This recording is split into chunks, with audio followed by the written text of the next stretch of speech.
The more that we can create simple systems in our lives to handle things, the better. Because then you can tell, am I spending my time on this because I haven't figured out how to do it efficiently?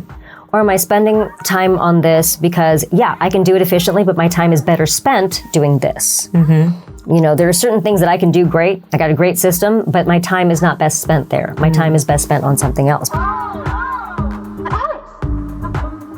Hey everyone, welcome back to part 2 of my interview with Anjali Bhimani. I am going to drop part 1 in the description below in case you missed it. Enjoy. Now how do you manage your schedule with such a busy, I'm sure every day is a little bit different, but then how do you manage also creating content for your YouTube channel, for your social media streams? How are you juggling all that? Well, 2 answers. One is not well. No, I'm just kidding. One is, occasionally I have a lot of balls in the air and occasionally I drop one on purpose. Occasionally I'm like, I can't focus on this right now. Right now I'm not doing a lot of posting on social media because I'm in a creative process for another project, or I'm shooting something, or I'm recording a big game or something like that. Other times it'll be, I need to spend a little less time with my family, unfortunately, because I know that I'm going to be working. So you definitely choose your battles, so to speak. But really, I think the key to it for anyone is building systems in your life.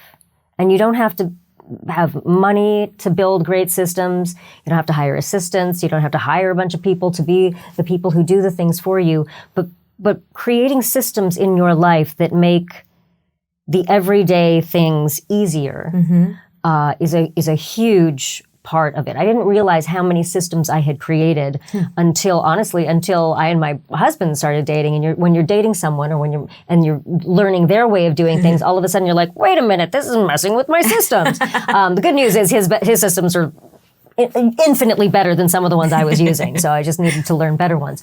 But I think the more that we can create simple systems in our lives to handle things, the better. Because then you can tell, am I spending my time on this because I haven't figured out how to do it efficiently? Or am I spending time on this because, yeah, I can do it efficiently, but my time is better spent doing this? There are certain things that I can do great. I got a great system, but my time is not best spent there. My time is best spent on something else. Bookkeeping is one of them. I'm really good at reading tax law. I'm really anal about my numbers. Wow. My time is not well spent there. So that's something I choose to outsource. Much to my, it's hard because I like to know where all the decimal points are and everything. And and obviously, one has to know. It's not like I completely hand it over to someone else and say, pay my bills. I'm still in charge. But it is essentially like remembering that you are the CEO of your own corporation, whether you own a corporation or not. Because you're ultimately in charge of everything. Everything reflects on you, and you are responsible for all of the decisions. But you might need to have people on your team who know better as your advisors or as the people who are working on things. We do that as actors. We have agents, we have managers. Sometimes you have a lawyer. At certain times in your life, you might have a publicist, you might have a stylist, all these people who can handle all of that stuff that you could totally do it yourself. Of course you could do it yourself. Is your time best spent there? Or is your time best spent on the things that only you can do? Right. Only I can write my book. Only I can play the role in this job that I've been given. I have to be present for that. I don't have to be present as much as I...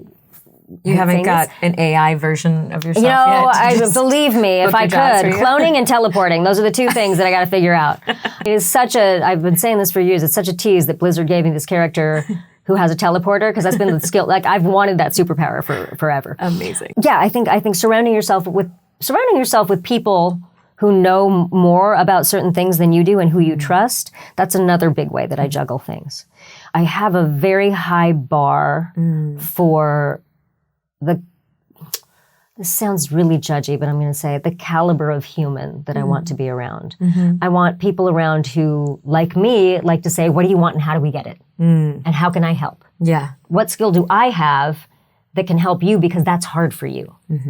And I love surrounding myself with, the friends I have are the greatest accomplishment in my life. The people who call me friends, chosen family, are extraordinary humans. And each one of them is a baller in their own right. They all have different skills than I have. So when you're together, you can fuel each other. And at the base of it is not, this is why you can't do that. At the base of it is not, oh, this is why we weren't able to succeed. This is why it's so hard to be an actor. This is a challenge. How do we face it? Yeah. Asking the how. Yeah. It's not if, it's how. And I think that is because there's so much energy that I look back and I spent so much energy on I hate calling it this, but it was what I feel like I was doing when I look back on the whining about the way things were, rather than, no, this is the way things are. Seeing what's possible. These are the way things are. These are the parameters. When I started looking at it, and this I'm proud of myself that I did, it didn't take me 50 years to figure this out, but when I started saying to myself, cool, these are your given circumstances. You are an actor. You are playing the role of yourself. These are your given circumstances. What you gonna do? This is your desire. This is what you want. This is your motivation. What you gonna do? YouTube is a great example of that. I remember having a conversation with a friend of mine back in the day, in ye oldie timey, and I was talking about, YouTube coming up, and she said, "Oh God, I don't want people to know me from YouTube." And I was like, "I don't care where people find me. I care 10 years later. I don't care where people find me. I care that people find me." And for me, there's no skin off my back if I have a YouTube channel. It doesn't reflect poorly on me because of the things that I'm putting out there. After a certain point, there's an accessibility issue, because if you are accessible to the whole world all the time, you drain your own energy. But I don't care. I don't care if you've met me because of voiceover and you didn't realize I've been doing television for, 20 years, or you met me in the theater and you didn't know I was doing voiceover. I don't care. Why would you know before you know? I just care that we find each other. And that's exciting to me. So really just not wasting time and energy on why is it this way, meow, meow, meow, but instead being like, cool, that's the case, awesome. Do you feel that that's an attitude you cultivated? Yes. Or was there a moment, an author or... I don't think it was an author. I definitely think it was a giant, I don't want to say conflagration, because it was so many things happening in my life at once that sucked during this one period in time. And I had spent so many years really depressed, really not being able to get myself over a certain level of, I can't have this, I can't be this, I'm not enough. Oh, why? Why all these bad things? And then I remember one day, and I had just had a huge breakup and car accident, all these things had happened in this one period of time. And there was one day where I just sat down and I said, okay, you can cry all day. You just need to do it while you're doing the dishes. You can absolutely cry all day. Go do it on the subway. Ain't nobody looking. You got it, but you got to move. You got to do something. And that has over time gotten to, I'll spend as little time as possible. I will consciously accept my feelings. If I'm pissed about something, if I'm annoyed by something, I'm not going to try to tamp that down. Like it says in the book, my friend Kathleen said, I don't know if I can curse on this. Yeah, it's okay. My mentor, Kathleen, and dear friend, she's, we were talking one day and she said, Anjali, you know what you resist. And I was like, persist. And then she said, and you know what happens if you keep resisting? What? It punches you in the fucking face. So quit resisting. That's part of that mindset of, cool, well, okay, this is the circumstance. How am I going to work out? How am I going to work it out? How am I going to do this thing? I think a lot of the challenge in our industry is the barrier to information. But once you have that information, you can't be the person who's saying, oh crap, why is it that way? That's not fair. No, it's not fair. Get used to that. Cool. It's about who you know. Awesome. Know people. Meet people. Go out and make friends. Don't network. Have great relationships with people who then you want to work with. It doesn't have to be this slog. It doesn't have to be this awful thing. Auditions, sometimes they suck to do, but you got to find a way to make it easier. Build a system in your life where you just go to your corner, go to your closet, go under your bed, wherever you have to do your voiceover audition. Create a system that is easy for you. I do that with packing. I do that with travel now because I have a go bag because I know exactly what I'm going to need in an overnight bag. A go bag is literally if I have to go somewhere last minute, I can carry the go bag and go. Yeah. Got it. And it's just, streamlining things, having systems really makes a big difference there too because you got no time to lament the way things are while you are trying to figure out how to handle the way things are. Do you have a system for evaluating your systems? Do you have quarterly check-ins or yearly? That's such a great question. I do not, and I feel like that's one of the things that I want to work on in 2023 is just going back and evaluating my systems and being like, I call it, where are the holes in the boat? Yeah. Because the boat is doing great. Yeah, there are a couple of holes in it. It's not sinking.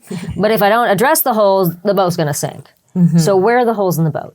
Where's there a little bit of like leakage happening? It's a terrible word. But where are there leaks of energy? Where are there, what is happening there that could be fixed and supported?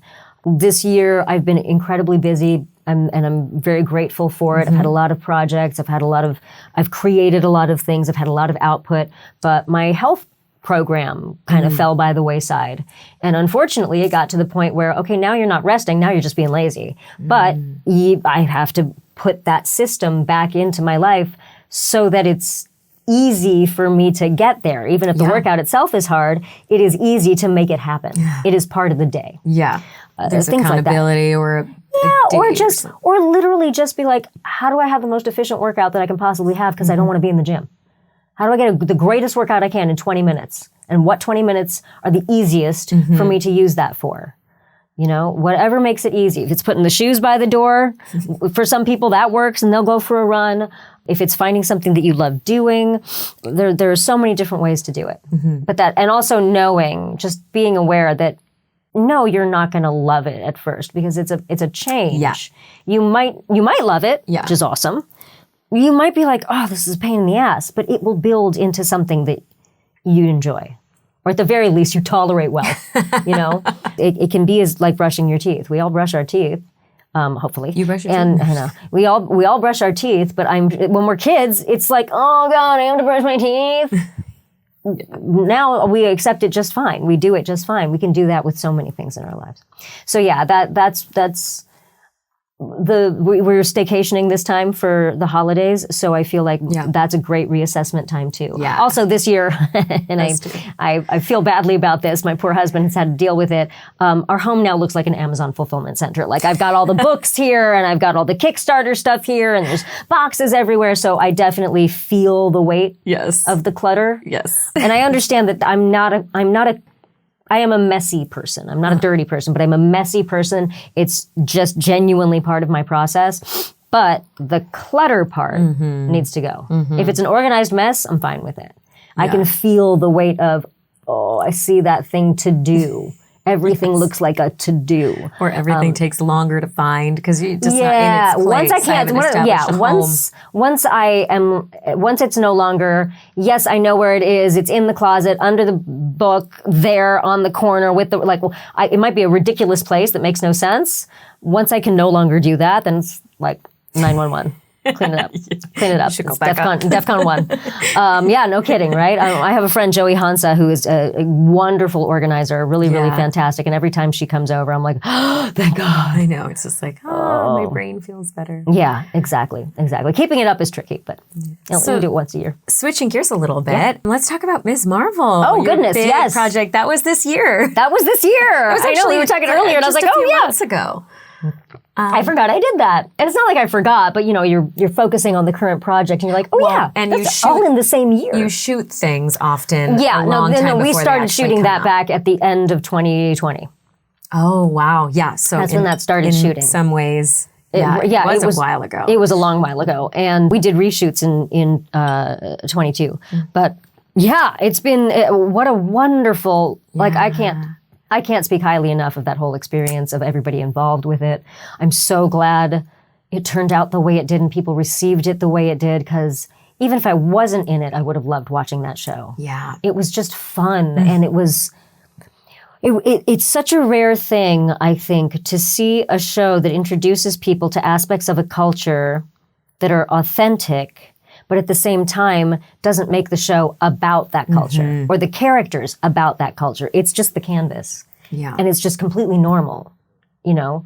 And there's so much, I mean, I'm Indian and the family is Pakistani, but there's so much I recognize, because Indians and Pakistanis are, you know, we were the same people until partition anyway. There are a lot of cultural things that are similar.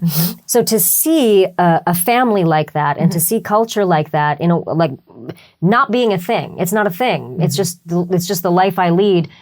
The plot points of my life are the unique part. You know, this is just the canvas. The plot points and how I deal with them is the paint. And then on top of it, it's a superhero show and it's a Marvel show. So just so much joy. The creators were so lovely. The cast is incredible. Iman is just like, could not be more perfectly cast as Ms. Marvel. Yeah, it was a really, really, really lovely experience. Did you get involved pretty early in the process? I wouldn't say early. I mean, I think they started shooting in October and I showed up in November. Don't quote me on that, but I think that's the case. But I know that like Iman was training well before that, and they, you know, there was other casting that had been done well before that. So yeah, it started in November 2020. And what was your experience like on set? It Amazing. Looked like you were having so much fun. Yeah, it was awesome. And also with Marvel, they don't necessarily, and this happens with a lot of shows now, you don't get the full script if you're not involved in the full script. They don't want anyone to leak it. Yeah, and so for me, I actually really enjoyed that. I mean, I'd get the scenes I was in, but I actually really enjoyed being like, I don't know what I'm doing today. And it doesn't matter because your life is this, right? But it also, like, it means that I'm going to get there and someone's going to tell me this is the circumstance that's going on here and I'm going to get to play that. And so the creative process, you have to create. You got to create on the fly, which I love. And I loved my character. She's just really fun. And I'm so grateful that they not only cast me as that, but allowed me to play a little bit. And, did you feel like your character had a lot of similarities? To me? Yeah. No, but she's definitely the auntie I wish, like, if I were an Indian auntie, that would be who I was. That's totally who I'd be. Minus the judging someone for running off with a white kid. Like, that would not be a thing that I do. I'd be like, knock yourself out. Whoever you fall in love with, knock yourself out. But yeah, like, I'm not as traditional by any stretch of the imagination, but I am very much like, I want to be the cool auntie. I always want to be that, and that's what I hope I am to my niece and my nephews. You know, that's the hope. That's always the dream. Yeah, she's a really fun character. I like the fact that she has one foot in tradition and the culture and the specific prerequisites there, but also one foot in like hanging out with the youth, hanging out with the kids, and like connecting with them and advocating for them. You know, I love that she gets to have both of those sides. Have you gotten the chance to meet a lot of fans of the show and see? Yeah, I mean, I get it. So I've only done a few conventions since it came out, but what's been cool is that a lot of the fans of the show that have come up to meet me have also been fans of previous things. So I've been meeting them along the way. Which is great. So I have had a chance to meet a lot of fans, and it's just been wonderful. It's been really lovely. Are people? Are you getting a lot of feedback on representation and feeling seen? Yes, absolutely. And when the show came out, that was the predominant thing. Is like I finally feel seen, or I'm so glad that this show came out because I didn't know this about the culture. The whole dealing with partition, I didn't realize because partition, the partition of India, is such an important historical part of the show, and I didn't realize until the show came out, not even when we were shooting it, until the show came out, how many people did not know what partition was. Now, I did because I grew up in an Indian family. It's a big part of our history. But a lot of people had no idea. And getting to share that as part of the story so that people understood, the challenge of India and Pakistan is not the Indians and the Pakistanis hate each other. It's deeper. It's a deeper frustration with these lines. I mean, I don't want to go into it and stuff. It has a story. It has a story behind it. Just like we have the American Revolution and the Civil War, partition is a vital part of everyone's experience. And like one of the characters says in Ms. Marvel, every family has a partition story and none of them are good. Yeah. Wow. Yeah. It was not a good time. It was not a good time in Indian history for Indians or Pakistanis. But a lot of people don't know about it. So getting to share that, and not in a didactic way, but as part of a story, was really, really cool. Yeah, that's amazing. I mean, I'm just thinking of all the girls that are growing up watching you. And yeah, that's crazy too. Like when I grew up, I had Wonder Woman, and the only thing we had in common was she was female and I was female, and we were both brunettes. But I loved her, and it was inspiring. But now I'm so excited that young brown girls have Ms. Marvel. They have the video game characters that I play. They have all of these examples of very unique in their own right role models or people that they don't need to aspire to be. They are aspects of themselves already. And when you see yourself and when you say, wow, that reminds me of this about me, cool. I have a hero. I have a hero in here. I can take that out in the world. That's a very exciting thing, especially with games. I think especially with games because the player is part of creating the narrative, whatever the game is. Yeah. I think there's an empowerment there when you are playing a character that you get in a different way than you get something that you watch or something that you listen to separately. Do you feel that Overwatch changed your life in a big way? Yeah, absolutely. It was the first time in my life that I really felt that my passion and my purpose were like indelibly intertwined. Because there were so many messages in the game that I believed in. You know, it's a world worth fighting for. It's not this post-apocalyptic world where there is no hope. There's tons of hope. There are bad things that happen in that world, absolutely. There are good guys and bad guys, but even those are complex individuals. And so I got to take my passion, or what I like to say, my weapon of choice, which is acting and storytelling, and attach it to my purpose, which is that, what do you want and how do we get it? Like helping people identify things that you may not see it in yourself, but look at how amazing you are. Look at this thing that you have. Let's talk about that. Let's get excited about you. And you are not alone. You are not alone. Not just that someone else has experienced what you have, because you do have a unique path, but that someone else is there with you. Even if they're not physically there with you. There is someone in the world going through who will, if you hit them up on the internet or whatever, there's someone in the world who will be a shoulder for you, someone who can crack a joke, someone who will sing a song with you, someone who will hold you while you cry. There is someone there. There's always someone. And I think that's a really important thing for people to know. And when Overwatch came out, people, I think, responded so much to the variety of characters, not just because of their ethnic backgrounds, but because each hero had this very unique and layered story, and had there was intrigue. There was a sense that everyone is complex, that no one is a simple two-dimensional creation, and that part of being able to identify with a character rather than just she's the Indian one, she's the Mexican one, he's the Brazilian one, being able to identify with the complexity of characters and understand that, oh, cool, because I don't think of myself as just the Indian actress. Yeah. Getting to attach to those characters and live with them in your home and hear their voices and create and carry that empowerment out and share it with your friends, because you can play with your friends. Together, Like, I think that is such a huge thing. And so the response to the game was about so much more than just the game. It was about the stories that were being created and the connections. You know, parents were able to enjoy it with their kids because they could follow the lore, even if they didn't know how to do PvP or didn't know how to do first-person shooters. I suck at them, so I get it. Like, I that to me changed the game, pardon the pun, because then I could get excited about being of service in a consistent way.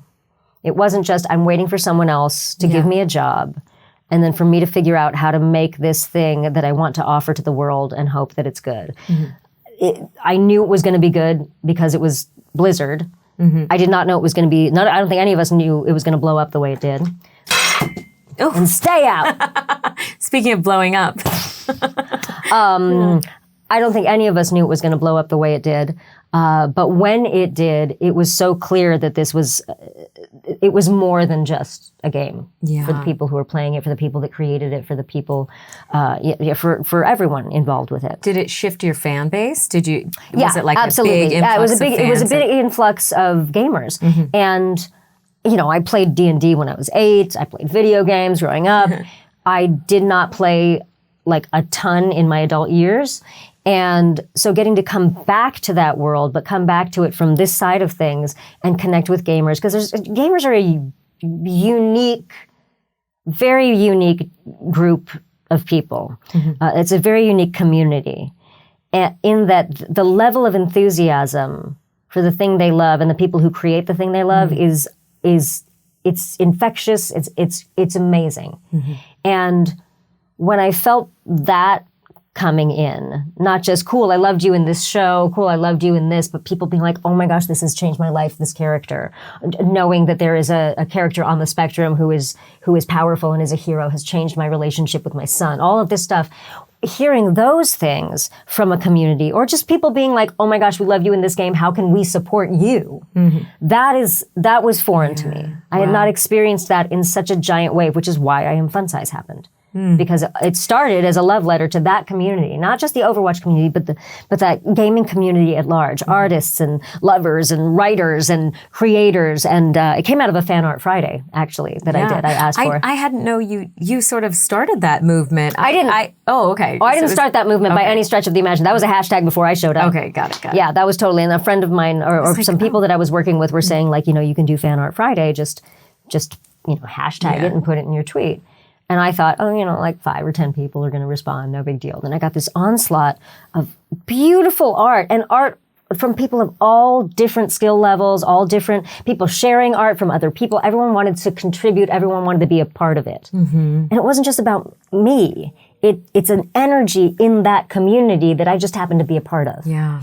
And so that has been extraordinary to me. And also just getting to come back into the gaming world because I missed it. Yeah. I definitely have missed it. Aw. Yeah. So we are just on the cusp of 2023. Yeah, we are. Very exciting. What is next? It's funny you ask that. I tend to think of, I've been noticing this about myself, and it's a little personal, but I historically have thought of the end of the year both with excitement and dread. In that I look back on the year before and I'm able to say like, oh, look at what you've done. This is cool. You did all these things. Or, I wish you worked on this. I can assess the year before. But inevitably in my head, come January 1st, we're starting at square one. It's 0. You haven't accomplished anything yet this year, so you haven't accomplished anything in your life. Like that's been sort of that's the extreme of that mindset, but that's been how it's felt. And so in 2023, what I'm hoping there is more of is just like this rolling 12 months, like a business will do. It's not the 12 months in the calendar, it's the 12 months you're in. Yeah. And so my hope is to take on more of that mindset so that I feel like my creative process is building and building and building. And I feel the momentum of everything that started before December. Not that it stopped for Christmas and therefore it, doesn't exist anymore. And I know that's a very kind washed of away. Yeah, it's so strange, right? Like the only thing that starts from 0 is the tax year. Okay, cool. Like that's it. Other than that, like everything is progressive, everything is building. I am interested in doing more speaking engagements in 2023. That's something that I'd really love to do. Yeah. I love panels at conventions so much. Yeah. And so getting to go to colleges or getting to go to particular classes or whatever and being able to speak with people about things like we're speaking about right now is really special for me. I do have a bunch of projects. How do people book you if somebody's watching this right now? If somebody's watching this right now, they just hit up info@anjalibhimani.com. Hit me up. Hit up my team, I should say, because that's their email. Yeah, or just, like you can Google my manager and my agent, and you can come straight through them either way. But I am very interested in doing that, in doing workshop. There's a particular, I don't want to put it out there, but there's a particular class, course, workshop, podcast package thing that I am putting together specifically for artists and actors. That's exciting. That hopefully will empower them in a lot of ways. So that I'm definitely planning to get out in 2023, or I will get out in 2023. I couldn't get it out this year. I was trying to do it all at once. I know how that feels. I was trying so much. I was like, I can totally do this while I'm putting out the other book. That's a bad idea. It's just generally a bad idea. So I've got that coming, and then I've got a bunch of projects that, you're not allowed to talk about them because they're NDA projects. Yeah. But I've got a lot of really fun. I've got some games coming out, some cool shows coming out. Yeah, I think 2023, I would really love to, you were talking about do you have a system to assess your systems? I'd love the beginning of 2023 at least, before the hopefully wave begins to increase of work. I'd like to take that time to say, cool, you're doing great. Where are the holes in the boat? You're doing great. Everything's fine. There's no other shoe going to drop. That's fine. You know, like you're still going to keep working. It's fine. You don't have to worry about that. But let's just figure out like things that can make life easier, things that can make life more fun. You know, I'm working on a business with my husband, and that's been really exciting that we've never actually done something like that before, and it's been so much fun. And building more fun into the game. Again, no pun intended, I think is a really exciting thing. Yeah, and setting goals that I'm not just hitting for goals' sake. Yeah. I really liked your video about just reflecting on, you know, not being just so focused on the quest, or the one about how it's the journey. Enjoying the quest. It's always a good reminder, even though we keep forgetting that. We keep forgetting it, and it's not just it's not just a cliche. It's not just a platitude. It is something that we are built for. We are built to chase. We are built to work hard to get places and then pick another place to go. And neurologically, we are built that way. And I think it really serves our systems to have something to be working on. But if you're only doing it because of that one moment in time when you're going to get the thing, then you're cheating yourself out of a lot of time where you could be enjoying yourself. Or, and enjoying myself includes those days when I'm like, this challenge, it's like, how am I going to figure it out? But I know I'm going to figure it out, but how am I going to figure it out? Like, that's definitely a part of it. But, the quest was one. And then also for me, goal setting is largely about how do I think achieving this goal will make me feel? How do I want to feel? How do I want to feel? And then what is something that would give me that feeling is a much better way for me to set my goals. Yeah. You know, because historically it's always been like, book a series regular, do this thing that you have no control over, lose this weight, whatever. And I say it in that voice because it's been external. Yeah. It hasn't been, no, I know this is how I want to feel. What will get me there? Yeah. If I want to feel vibrantly healthy, what are the actions? Exactly. What's the journey I need to take? Exactly. Or if I want to feel, how can I get that feeling along the way? Yeah, and not delay my gratification and forever. little wins along the way, and then book that series regular and be like, oh, but I'm working all the time and I'm no longer happy, or whatever. I mean, it's important to enjoy the quest also, because if you get the goal and you haven't been enjoying yourself, it's not going to just make you happy all of a sudden. It's just going to make you go, cool, that's done, now what? It's going to be a now what crash rather than a cool, now what? So yeah, I think there's a lot of assessing going on in 2023. Oh, I'm also producing a series. I forgot about that. This is hilarious. Like I do so many things, and this is literally just a fact. I do so many disparate things that I sometimes forget that I'm doing things. And I'm working with this glorious writer. Her name is Sabrina Besla on her show, which is called The B Word. And it's about 5 South Asian American women living in Los Angeles. Oh. And it is, I mean, her writing is great. The show is great. I'm really excited about it. So we're going to be pitching that in the new year. Wow. Yeah. Cheers. Thank you. Cheers. Anjali, thank you so much for coming on the show. Thank you. It has been great to chat with you. Likewise. And keep us posted. We can't wait to hear about all you have coming up. Thanks. Thanks so much. Thanks, everybody, for tuning in. We'll see you next week. And be sure to like and subscribe, as the kids say. I think there's a button over here-ish, so make sure you hit it. See you next week. Bye.